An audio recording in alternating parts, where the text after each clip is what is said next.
మనం 100 గజాలు 50 గజాలు ఇల్లు కట్టుకుని 50 గజాలు మట్టితో నింపుకుని మొక్కలు నాటుకుని మన ఆక్సిజన్ అందించే మొక్కలను పెంచుకుంటే మనకు మంచిది. కానీ మనం ఇంతవరకు మనం చాలా హ్యాపీగా బతికేస్తాం. మన పిల్లలకు ఎలాంటి జీవితం ఇద్దాం అనుకుంటున్నారు? ఇలా మన భూమిని నాశనం చేసుకుంటూ పోతే రేపటి మన పిల్లలకు వీటి మీద 10 కేజీల ఆక్సిజన్ సిలిండర్ పెట్టుకుని నోరు ముక్కు ముచ్చి నడవాల్సిన పరిస్థితి ఏర్పడింది. కానీ ఆ పరిస్థితి మన పిల్లలకు రానివ్వకండి. భూమిని మనం కాపాడుకుందాం, ఈ జలవాహిని మనం కాపాడుకుందాం.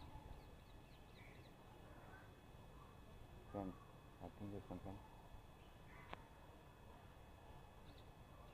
ఇంతకన్నా మనం